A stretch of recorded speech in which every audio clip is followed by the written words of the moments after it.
Welcome everyone to this first episode of Exploring Field Gemology with GIA. This Instagram Live is brought to you by the Gemological Institute of America, protecting consumers and supporting the global gem and jewelry trade since 1931 through research, education and laboratory services. Today my guest is the Field Gemology Manager at the Bangkok office of GIA, Wim Vertriest. Hi Wim, how are you? Hi. Well, I'm super glad this is working. How is everyone today? Great. So we are really happy to have you here. We're going to talk about field gemology. A lot of people must have questions about it. So as I was saying before, a few people have joined us already. So happy to see everyone. But please ask us questions. You can ask them in comments or in the question box. Anything that you haven't had the chance to ask it to the GIA account, to also the Rapaport Jewelry Pro account, and we have 4 more episodes coming up this year. So we have plenty of time to talk about it. But first of all, can you introduce yourself briefly to our audience? I'm sure so many people know you, but tell us a bit more about yourself, Wim. Yeah, so my name's Wim. I'm the manager of field gemology for GIA. I've been with GIA since September 2015, always in a position in the field gemology department, and currently I'm the manager there. So I've been there for over 8 years, always based in the Bangkok office. Why Bangkok? Well, we'll talk a little bit about that more later, but Bangkok really is the capital city of the colored gemstone trade. So one thing that I think is going to be obvious for most people is today we're going to focus really exclusively on colored gemstones. So most of you know GIA probably in a diamond context, but we do so much more. And it's really about all those other stones that we're going to talk, because diamonds, that's not my expertise. I think the last diamond I looked at was when I did my GG exam about 7.5 years ago. I think that must have been the last diamond I actually looped or looked at under the microscope. I'm going to say something. I actually took the course, the color gemstone course with the GIA, and it was amazing. And I started the diamond course and I didn't finish the diamond course. Now it's on the record, but I found the color gemstone course absolutely fascinating. It's an amazing course, really enjoyed it so much. So I learned a little bit about field gemology as well through this course. So we're not going to define field gemology exactly. I think that's something you wanted to bring forward, that it's impossible to just give a one-line definition, but how would you like to bring it to people who might not be familiar, or people who maybe have misconception about the field gemology as it is? Yeah, so I think this whole conversation comes down to a problem that if that was my only problem, that would be a luxury problem, but it's something that I've been thinking about this for like 1.5 years, where somebody asked me like, yeah, can you give me the elevator pitch of what you're doing? And I really struggled with that, like to explain what field gemology is to someone that is even familiar with gemology.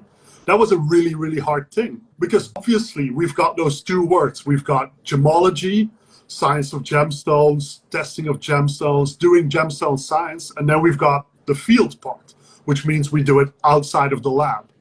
So like that's something that people can make a lot of, like, you can conjure up an image about that. But for me, field gemology is really so much more than that.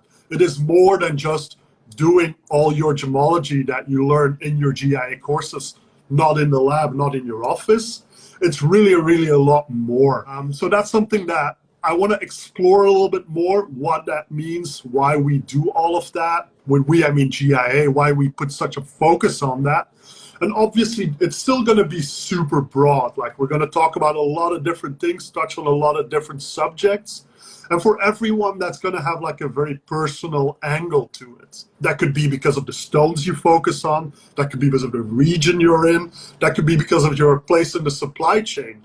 Someone that is doing field gemology from a research perspective is going to do it very different than someone who does field gemology from a buying perspective, or from a jeweler's perspective, or from a retailer's perspective, or from a journalist's perspective. Nevertheless, they're all doing field gemology, and I think there's a lot of roots in common that are very important for a lot of people, that I hope most people are going to be aware of it. But I think if we all try to do it a little bit more consciously, we're all going to be able to make huge steps forward and really understand and appreciate better the materials that we're working with. So can you give us an example? does that solve a problem that a lot of people from the trade might have, actually? How does that help people to further their knowledge, their understanding? And obviously, always what we're thinking of is the end consumer, because this knowledge goes down to the end consumer. So how does it start in the field for you, and then it goes through the lab, and then this knowledge spreads out? So I think if we go back to like the very beginning, and you brought this up in your introduction, like what GIA is, why GIA is doing what it does. Well, you gave the really nice mission statement, but I think we can summarize it and really break it down into the essence, which is that GIA is here to serve the trade. We are here to answer questions that the trade has. And those questions could be very different for different people during different times. I think some questions that the trade has had for GIA and other gemological laboratories, I think one of the first ones was probably, what is my stone? Basic identification.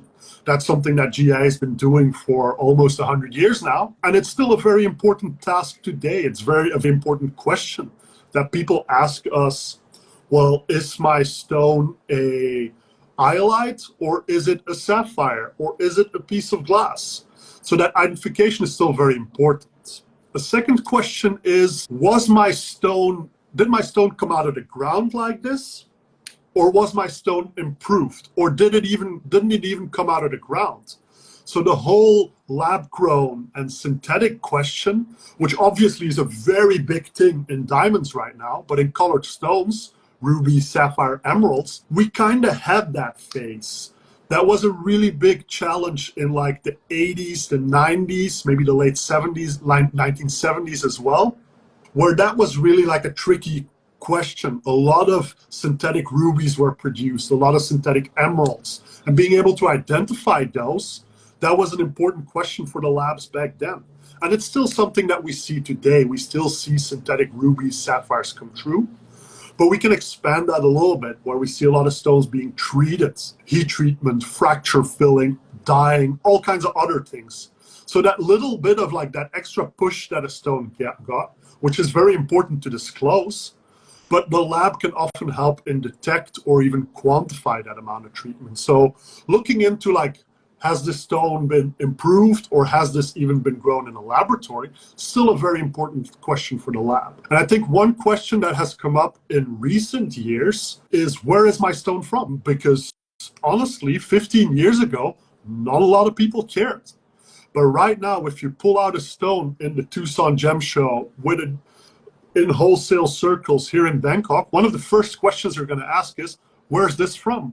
Because the trade has evolved to a certain point where there is a premium for certain sources. But that is a very recent question. 15 years ago, that wasn't a question that anyone asked, or was only starting to ask, while now it is one of the most pressing questions that most people working with stones have. So that is where GIA also tries to help answering that question. It comes because they want to know the source origin of the stone because of the political climate in which these stones might have been found, or it's also because they've heard and they're more knowledgeable and they know that, for example, a provenance is supposed to be more valuable than another provenance. What is the actual reason you think behind this? This is an incredible question and an amazing discussion that we're going to bring up and really dig a little bit deeper into this in one of the following sessions. But I don't think there's like a clear answer right now. I feel safe in saying that like 15 years ago, not a lot of people cared about the ethical, the traceability implications. While nowadays, that is a very valid argument. I think the main reason why people were pushing for origins is that there was a certain premium being put on origins. So we all know that jewelry is very often a very emotional purchase. This is something that you give to a loved one. And if it is someone you love, you only want to give them the best. And if the best that is presented is related to an origin, you obviously want to give them that. If everything you see on the cover of a magazine is branded as Colombian emerald, well, if you want to give the best emerald, that creates the perception, and I want to stress the perception, that maybe Colombian emeralds are superior to other emeralds. And I've seen extraordinary Colombian emeralds, but that doesn't mean I haven't seen extraordinary emeralds from other places. But I think it's really like that branding, marketing, where people were putting provenance and quality basically as an equivalent, which, sure, there's historical roots for that. Yes, there's maybe a reason for it, because at the top level, maybe there is one source that produces more top material, but it's very slippery slope. You can compare it with like some of these food comparisons where, like, for example, the brand name of champagne is a protected area where champagne has to come from the Champagne region in France. But if you look at international food and beverage competitions, if you look at the sparkling wine category, it is not always a champagne wine that wins. And I think the exact same thing applies to gemstones. So I think that's where that demand for origin came from. But now there are obviously multiple reasons. We see people looking into gems and jewelry more for personal reasons. People want to get more custom. People want more of a story. And the origin of a gemstone is an incredible story, whatever gemstone that is.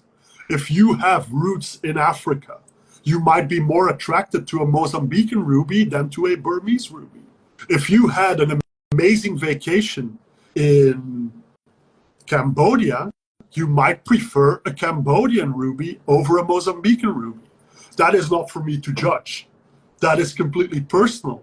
But the reasons why you prefer certain origins or why origin is a part of that value are very personal. And there are multiple reasons and multiple facets, but we're going to dig into that at a later point. Fantastic. So let's go back to this collection that you're gathering. That's the amazing USP of a lab, is that you have the vastest collection taken from different sources, brought back by experts, analyzed. You can compare them. So how is this collection? How does that work? I have a vision of massive, massive boxes and boxes of stones, but tell me, is that true? That is 100% true. So to circle back a little bit, like GIA wants to answer all these questions, and we do that with our amazing research team. I think the GIA research team is it's more than 100 people ranging from mathematicians, engineers developing instruments, geochemists, physicists, all the way to biologists, even working on pearls and things like that, and then everything in between. So we have an amazing capacity of talent of people, the best and the brightest. I think there's 60 people with PhDs working with us. But even if you have those people, you also need to give them access to the right equipment. And that could mean the microscope, which is still the most commonly used instrument in the lab, but also more advanced instruments. But even if you have an army of PhDs with billions of dollars worth of equipment, all the research that they're going to do is going to be on wobbly legs if they don't have the right material to work on. So that's where that research collection comes in. That's where field gemology came in. So about 15 years ago, GIA made the commitment that, okay, if we want to address all these questions in a structural, scientific way and really do our best for it, we need samples that we can trust. So that's where the GIA collection comes in. And then for the last 15 years, GIA has been building that colored stone reference collection, expanding it, building it, using it. And that's been the role of the field gemology department, where for that collection, we put a lot of effort on the reliability of the provenance. So there are a lot of gem collections out there. There's a lot of laboratories that have a lot of gem collections as well. But I believe that the GIA collection is the only one where we consistently put so much focus on the reliability of provenance. And with that, I mean two specific things. We want to know how certain we are that it's treated or untreated, because there's nothing wrong with studying a treated stone. You just need to know that it's actually treated. And secondly, that provenance reliability. How certain are we that a stone is from a certain place? Because I think we all understand, we all feel that if you look at the same stone, but you get it in different conditions, that it might have a very different reliability. And an example I can give you is that if I want to look at a Thai ruby, I'm based in Thailand, so the Thai ruby mines, for me, it's a 3-hour drive. So I drive 3 hours east, stop for some seafood on the way over there, because there's some amazing places on the way there. Head to the mines there, sit down in the river with some guys washing gravel, wash gravel with them, and together we take those rubies out of the river sediment, and we pick those up. That ruby that I find there, we can be pretty certain that that is actually a Thai ruby and that it's untreated, because I took it from the river, from the ground myself. Now, another much easier way for me to get a Thai ruby is to fly to New York, go see a dealer there. He has a Thai ruby that he got from his friends, that he bought from a partner who has once been to Thailand, and he bought a ruby there from a guy that claimed it came from the Thai mines. Both of these stones have the label Thai ruby, but I think we can all understand that the reliability of that provenance of both of these stones is very different. So we put a lot of effort on that and trying to judge how certain can we be of the treatment status, but also the origin. So that's something that we have focused on a lot for the last 15 years when we've expanded this collection. And I think right now our collection is over 27,000 samples, dominantly ruby, sapphires. So I'm going to say 90% of it is corundum, with about, I'm going to say 10,000 blue sapphire, about 8,000 pink sapphires and rubies, then some fancy sapphires, yellows, and things like that. Because we focus really hard on the corundums, the rubies, and the sapphires, because that's where most of the questions are. That is where the trade is asking the most precious questions. Scientifically, there might be a million problems. Like, I would love to study the thermoluminescent capacities of scapolite and how that reacts to radiation. And from an academic point of view, there's a lot of value in that, but that doesn't really help us answer the questions that the trade has. The trade has most questions when it comes to origin determination of rubies, origin determinations of sapphires. In the lab, those are also the most challenging arenas. So field gemology supports GIA research, which supports GIA services, which is there to support the trade. So the questions, the problems that the trade is facing most of all, that will eventually determine what field gemology is doing. That is why we focus on specific regions, on specific stones, because those bring the most challenges, what we face in the lab. And the lab is facing those challenges because the consumer is asking those questions. And tell me, so you're obviously based in Thailand. I know you explore the places. This collection hasn't been built just in the past 15 years, but you say it's been like really the focus of the GIA. But I guess the GIA had a lot of what you call them grandfather stones. I mean, a lot of older stones in their collections. How is it to source the stones? The GIA field gemology collection didn't exist 15 years ago. So there are no grandfathered stones in there. Now, GIA has multiple collections. We have my colleagues in Carlsbad, Terry and Mackenzie, both wonderful people. They run the GIA Museum, which obviously has a big collection as well. And they have incredible suites of rubies and sapphires and emeralds. But we don't know how certain we can be of that treatment status. We don't know how certain we can be of that provenance, of that origin. So these are classified as our lowest reliability, which still makes them super useful. We run their door down all the time to go borrow samples there. But those two collections are very complementary there. So the GI field gemology collection has only been started in 2009. So those 27,000 stones have been collected over the past 15 years. That's very impressive. Collecting these stones, the easiest way to do that is to go where the stones are. Obviously, that makes sense if you look at it. If I want to get an Ethiopian sapphire, I go to Ethiopia, go to the mines there, collect a bunch of sapphires. That's on paper a very convenient thing to do, but in reality, that took us almost 2 years to get there. Plus, when you're at the mine, I hope that everyone in the audience, and everyone not in the audience as well, ever gets the chance to visit a gemstone mine and to see how many or how little gemstones actually come out of a mine. It is not that you scoop out buckets of rubies from even the most productive mines. You really only find like a teeny tiny percentage of the material that you get is going to be of gem quality. So even when you're at the mine, the chances of you seeing a fine stone come out are very, very small. I think we all grew up with Snow White and the Seven Dwarfs, and like they just click and they seem to find all these amazing gemstones. So that's not how it is in reality. That's not how it works in the field, unfortunately. I see. So to carry on this very interesting example of Ethiopian sapphire, so how would you have access to such a stone then? So there are stones that circulate in the trade. I think the most convenient way to collect samples is going where the stones are. And the first week of February of each year, the highest concentration of gemstones in the world is in Tucson, Arizona. So if you go to Tucson, Arizona, you can find everything. That's where you will find Ethiopian sapphires there.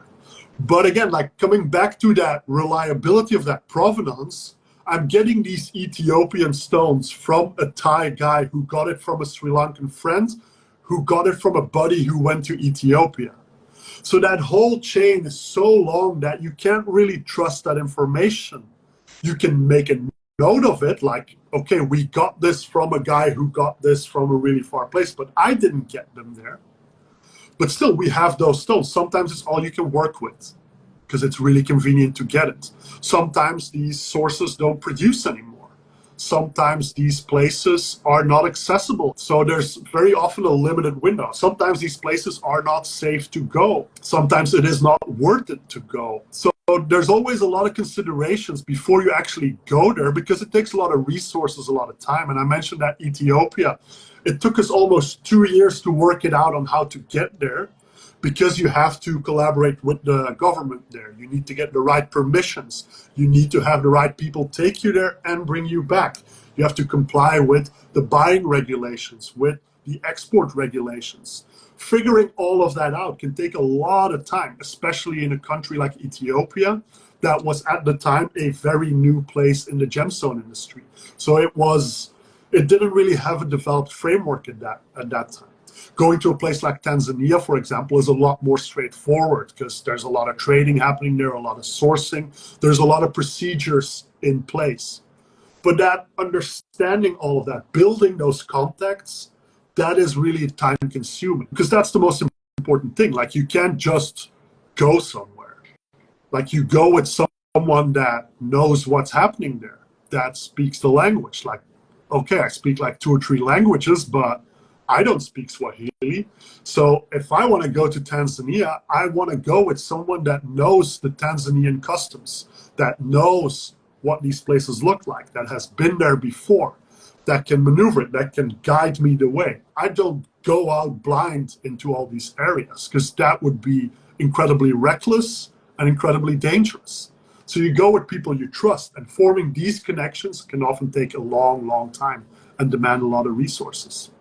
That's I think such an important reminder that everything comes through the people. We're talking about these stones, this collection, how important it is for the lab, but it's so much through all the people involved to get that specific stone back inside the collection. It's the access, it's the knowledge, it's also the respect of local culture. I mean, there's so much going on that that you need to be aware of, and you as you say, you trade on dangerous areas sometimes, so you have to be so careful. But at the end, the result is this amazing collection for educational, academic, and research purposes. Absolutely, and that is for me and for GIA, that is kind of the end goal, building that research collection. Now, for other people, doing field gemology can have a very different goal. Some people want to source rough stones. Some people want to go there to witness what's going on so they can communicate it to their clients. But I think I brought it up, you repeated it and summarized it very nicely. It is that that understanding of everything that's going on there is really important. And for me, that is what field gemology is about. Field gemology is not getting on a plane, taking a bus, getting in a jeep, going to a hole in the ground, grabbing a fistful of rocks and coming back. That is a part of field gemology. But field gemology is also understanding everything that is related to it. And I think by introducing these concepts, that is why we have 5 sessions. That is why after today, we're going to have 4 more sessions, because I've broken it down to 4 things that are important for anyone that's doing field gemology, you need to understand. And I think the first one is obviously the gemstones. You need to know your gemstones. But there's a lot of things that come into play there, because it's not only knowing your gemstones there, it is also understanding the impact of treatment. It is understanding the impact of origin and working with all of that. So that is where all of that is very, very important. That is where a lot of these, understanding the gemstones, understanding the gemology is very important. But I think equally important is understanding the trading. Because we all see these beautiful stones in shopping windows with jewelers in New York, in Shanghai, in Hong Kong. And we know that these stones came out of the ground in Myanmar, somewhere in Africa, somewhere in Colombia. But there's a whole journey in between that. There's a lot of people that work with these stones in between that. And understanding that journey is also a very important part of field gemology. How does a stone get from the actual mine to that finished jewelry piece? Because there's a lot of information known about what the jewelry making process is. Like if you want to learn about how high jewelry is manufactured, there's libraries dedicated to the thing. Even if you want to learn how a stone is cut, there's a lot of places you can go to. There's a lot of resources that you can find information. But what has been the journey of a stone before it is cut? How does a stone that was found somewhere in the bush in Zambia end up with a wholesale dealer in Chanthaburi in eastern Thailand? There is almost nothing known about that. But that's a very important part of the journey of that stone. So trying to understand that, how that stone goes from one place to another, who are these people involved throughout that chain, but also how is that stone valued? Because you might see that finished stone at $10,000 a carat, and you might think, wow, this is outrageously expensive. I could get this in the bush for maybe $100 a carat. But that whole journey, all those people that add that value, all these different steps, if you understand that, you'll get a better appreciation for your gemstones. So that's why understanding the trading of these stones is also a super important part of field gemology. And as Wim said, we're going to have 4 more sessions after this one later on this year. So if you have questions, please tell us. But, Wim is going to tell us a little bit more about field gemology. I have a question for you. But I would love to know, where is our audience from? Are you from the trade? Are you into gemstones? Tell us a bit more. I would love to know who's with us today, so we can, tailor also a little bit what we're doing in our next sessions. And if you have any questions about the GIA field gemology collection and activities at large. So, personal question: where has been your favorite trip or your favorite experience? So one of my favorite places in the world is East Africa. I have very fond memories of traveling there. The gem wealth is absolutely amazing. The nature around it is incredible as well. So that's really one of my favorite sources. To go back to, like, I was talking about field gemology and things to understand, I think understanding these sources is also very important. That what do gemstones mean in these places? Who are the people working with it? How is a gem linked with those locations? I think that when we talk about Burma, there's obviously a strong link with rubies. But if you explore that a little bit deeper, you'll get a lot more appreciation about it. I think if you also look into what is happening at these sources, you might be able to better judge the impact of conflict there. If you know what's going on in Myanmar nowadays, you'll better understand some of the trades now. And the other thing I think that as a field gemologist you need to understand, apart from the gemstones, the trading, and the source, is the mining as well. Because the mining, that goes a little bit more into, like, understand how does the geology impact these gemstones? Where are more gemstones being found? Why is there only this amount of gems being found here? But also the environmental impact, because that's something that's very important. If you understand what the mining is, how the mining is done, you'll be able to better judge the impact of the mining on the environment and what that means on the environment.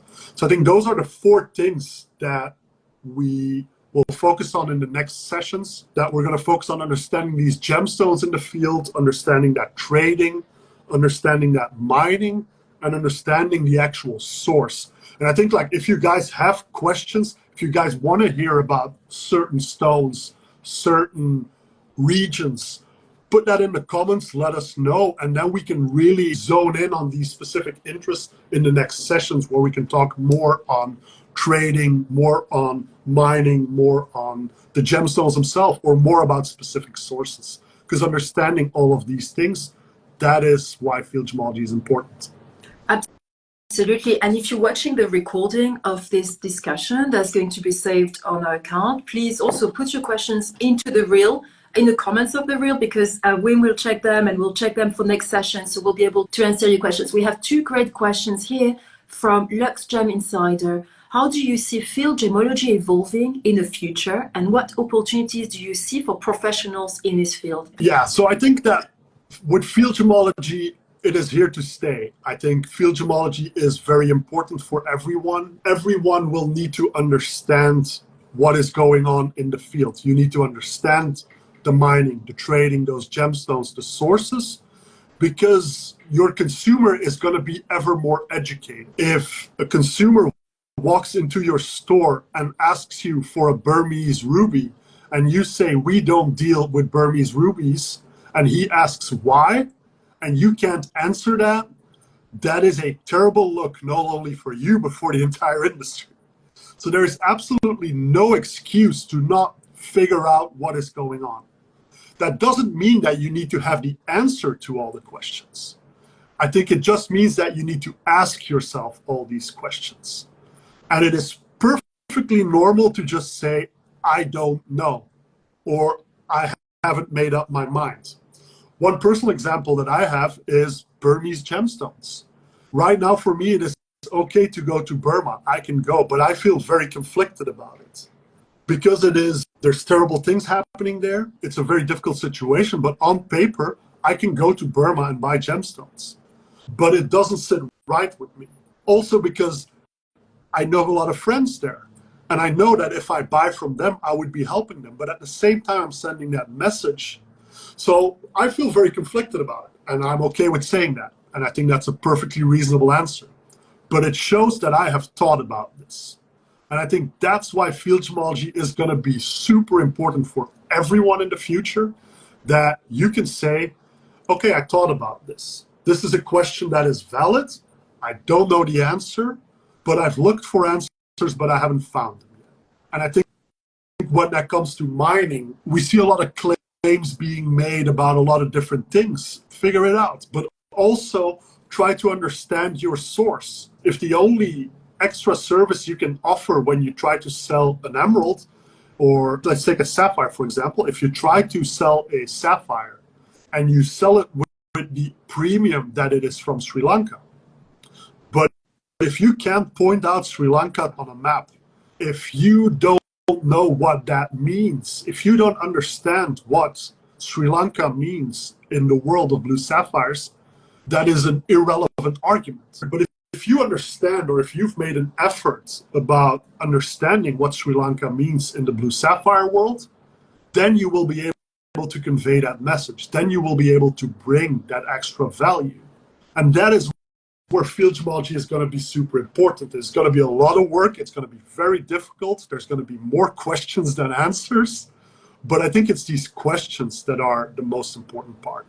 I think you made such a wonderful point. It's okay to say, I don't know, but I'm asking questions and I want to know more, and not a strict, flat, no, I don't do this, because people have questions, people have the internet, people are getting consumers, the end consumer are getting so knowledgeable and savvy. So I think, to open the discussion and to always look for new sources of knowledge, as the GIA is providing to the trade, is so important, and for the retailer to have this honest conversation with their clients is so important. And that's where I think, we're all about transparency and to make the trade more sustainable as well, to create trust. I think that's what we always say is the most important thing.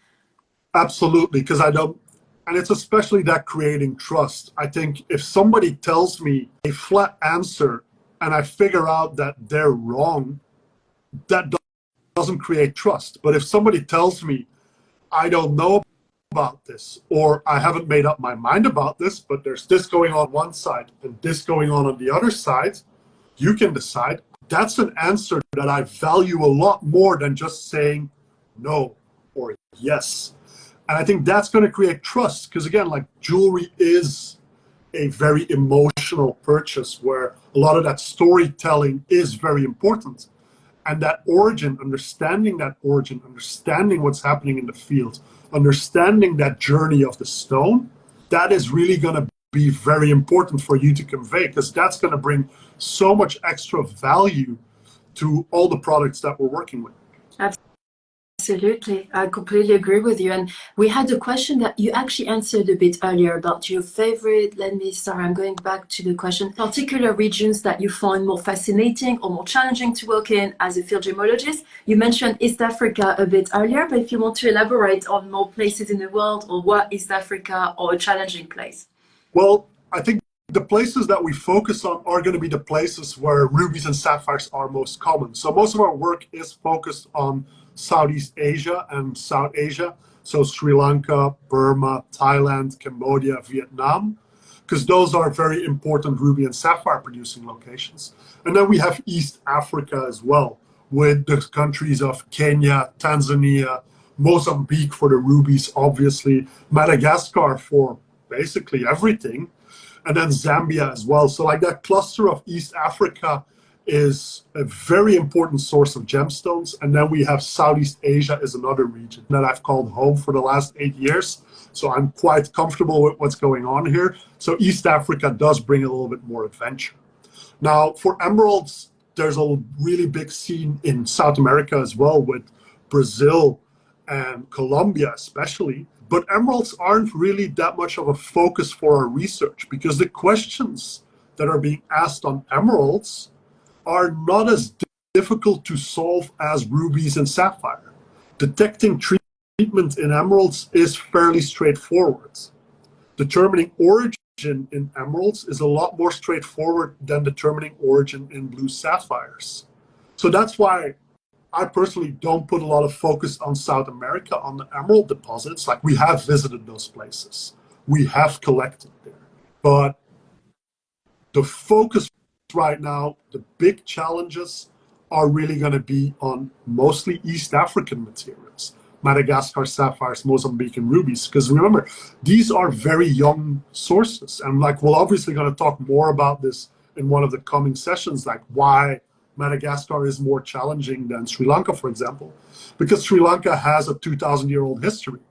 And sapphires in Madagascar have only been discovered in the mid-90s. So these stones have been around for 20, maybe 25 years.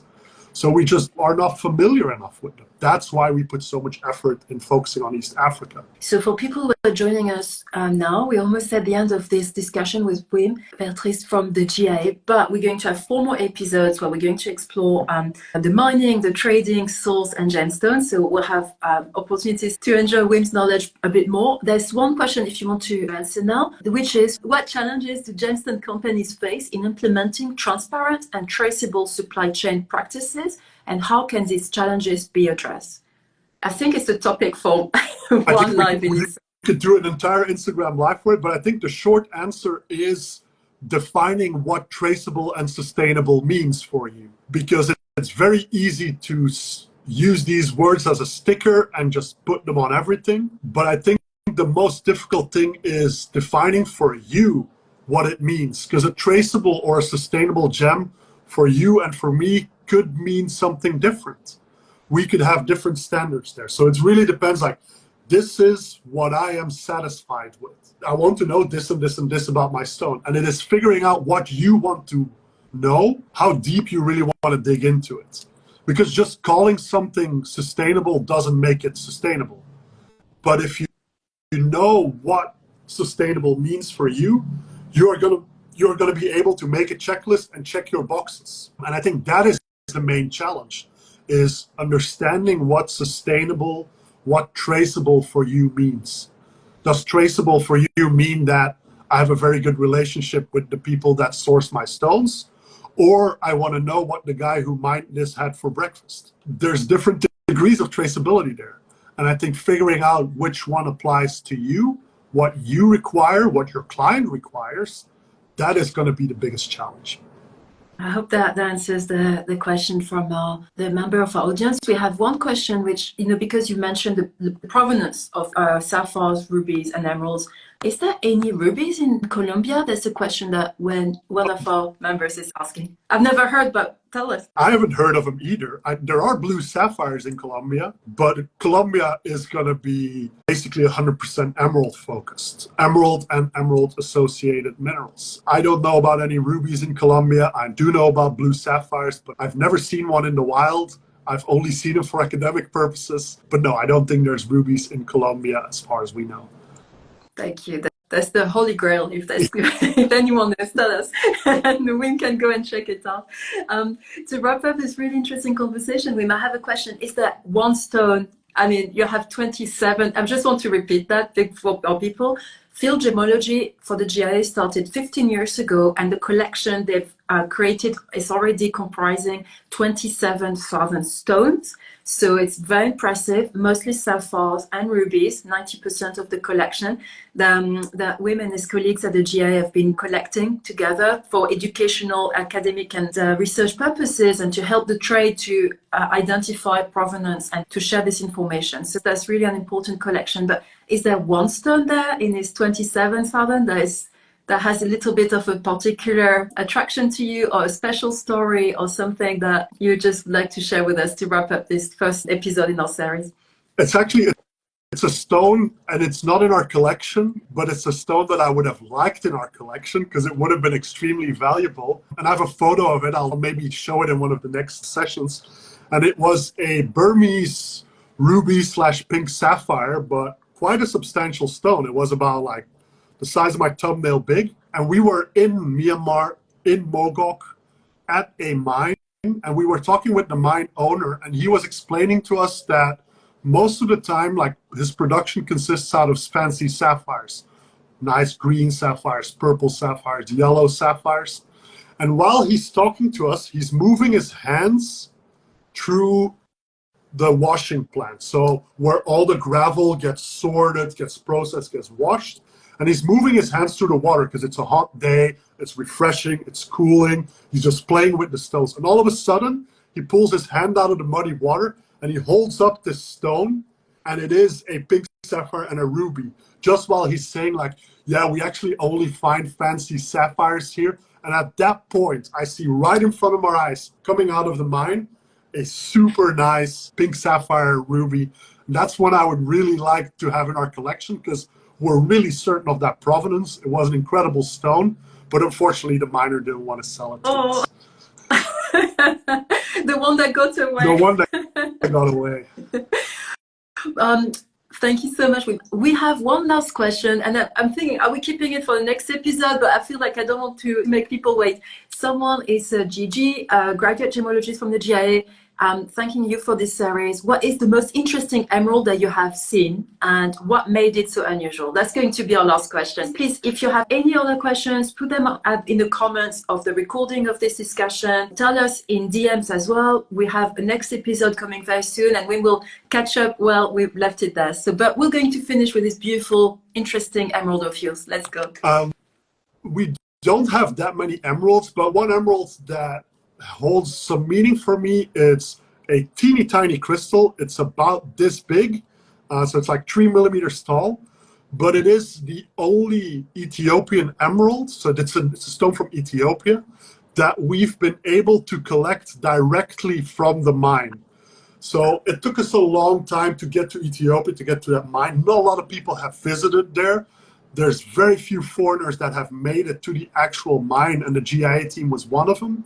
But while we were at the mine, I was able to take my hammer, work on the rock there, and we only find that one teeny tiny emerald of like perfect provenance. We know this is where it's coming from.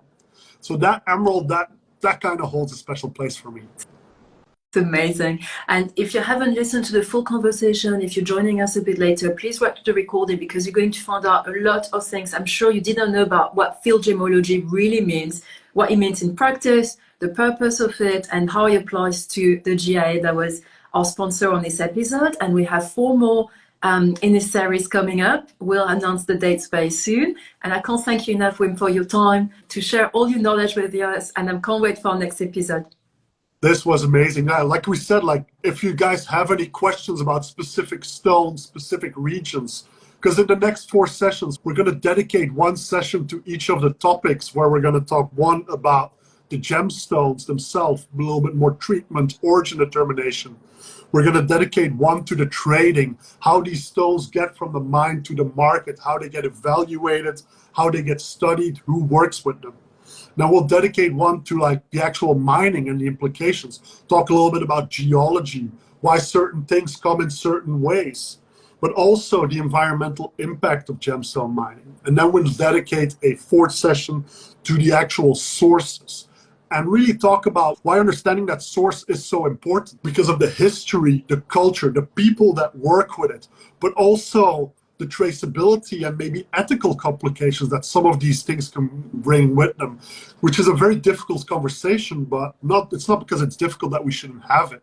So that's what we're going to do in like the next 4 sessions. And like we still have to announce these dates, but keep an eye out for them on GIA's channels and Rapaport's channels as well. Thanks for everyone who joined. Thanks for the questions. I see a lot of people saying it was very interesting and they appreciate it. So please join us for more of these episodes. Today was just our introduction, the overview, and we're going to deep dive, as Wim said, into the 4 other pillars of field gemology. So thanks everyone for joining us. If you've missed this episode, it's going to be hosted in the real feed of Rapaport Jewelry Pro and also in the feed. So thank you and enjoy your holiday. I think it's a holiday season in Bangkok coming up, right? Yeah, we've got New Year coming up in 10 days, so everyone's getting ready for that. Amazing. So wishing everyone in Thailand a happy new year and to all our listeners and audience a wonderful day to come. Thank you, everyone. Bye. Thank you. Bye-bye.